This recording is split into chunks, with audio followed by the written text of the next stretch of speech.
আসসালামু আলাইকুম, স্বাগতম জানাচ্ছি বিবিসি নিউজ আন্তর্জাতিক সংবাদে। শুরুতেই সংবাদ শিরোনাম, এরপর বিস্তারিত। ইরানের সাবেক প্রেসিডেন্ট আহমাদি নেজাদ বেঁচে আছেন, উপদেষ্টা। জেরুজালেমে আঘাত হানল ইরানের ব্যালিস্টিক মিসাইল। তেহরানে হাসপাতালে হামলা। ইরানের নৌবাহিনীর ৯ জাহাজ ডুবিয়ে দেওয়ার দাবি ট্রাম্পের। দর্শক, এতক্ষণ শুনছিলেন সংবাদ শিরোনাম। এখন বিস্তারিত। আপনি যদি ইসরায়েলের ধ্বংস চান এবং মুসলিমদের পাশে থাকেন, তাহলে ভিডিওতে লাইক করে চ্যানেলটি অবশ্যই সাবস্ক্রাইব করে দিবেন এবং আপনার মূল্যবান মতামত অবশ্যই কমেন্টে লিখে জানিয়ে দিবেন। এখন বিস্তারিত। ইরানের সাবেক প্রেসিডেন্ট আহমাদিনেজাদ বেঁচে আছেন, উপদেষ্টা। ইরানের সাবেক প্রেসিডেন্ট মাহমুদ আহমাদিনেজাদ সুস্থ ও নিরাপদ আছেন বলে জানিয়েছেন তার ঘনিষ্ঠ এক উপদেষ্টা। ইরান জুড়ে যুক্তরাষ্ট্র ও ইসরায়েলি বাহিনীর সাম্প্রতিক হামলার পর তার মৃত্যুর খবর ছড়িয়ে পড়লে রোববার তিনি এ তথ্য নিশ্চিত করেন। খবর তুরস্কের বার্তা সংস্থা আনাদোলুর। উপদেষ্টা জানান তিনি আহমাদিনেজাদের সঙ্গে যোগাযোগ করেছেন এবং তিনি সম্পূর্ণ ভালো আছেন। পরিচয় গোপন রাখার সাথে উনি বলেন, আমি তার সঙ্গে যোগাযোগ করেছি, তিনি একদম সুস্থ আছেন। আহমাদিনেজাদের ওই উপদেষ্টা আরও জানান, শনিবার তার নিরাপত্তা কাজে ব্যবহৃত একটি ভবনে হামলা চালানো হয়েছে। এতে ইরানের বিশেষ বাহিনী ইসলামিক রেভলিউশনারি গার্ড কর্পসের IRGCর ৩ সদস্য নিহত হয়েছেন। তারা সাবেক এই প্রেসিডেন্টের দেহরক্ষী হিসেবে নিয়োজিত ছিলেন।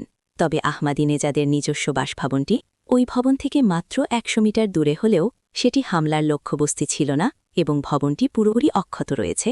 এলাজে বিভিন্ন আন্তর্জাতিক সংবাদমাধ্যমে গুঞ্জন ছড়িয়েছিল যে ইসরায়েল ও যুক্তরাষ্ট্রের বিমান হামলায় মাহমুদ আহমাদিনেজাদ নিহত হয়েছেন।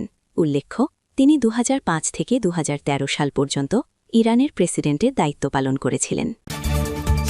জেরুজালেমে আঘাত হানল ইরানের ব্যালিস্টিক মিসাইল। দখলদার ইসরায়েলের দখলকৃত ফিলিস্তিনের জেরুজালেমে আঘাত হেনেছে ইরানের ব্যালিস্টিক মিসাইল। সংবাদমাধ্যম আল জাজিরা জানিয়েছে, ইরান নতুন করে যেসব মিসাইল ছুড়েছে সেগুলোর একটি জেরুজালেমে সরাসরি আঘাত হেনেছে।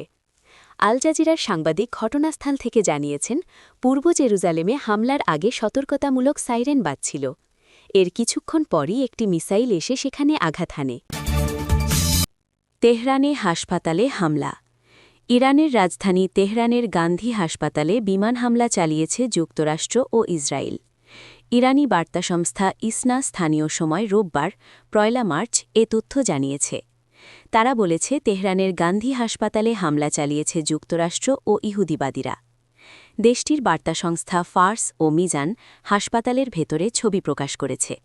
এতে দেখা গেছে হাসপাতালের ছাদ খসে পড়েছে এবং কিছু খালি হুইলচেয়ার পড়ে আছে। সূত্র আল জাজিরা। ইরানের নৌবাহিনীর ৯ জাহাজ ডুবিয়ে দেওয়ার দাবি ট্রাম্পের।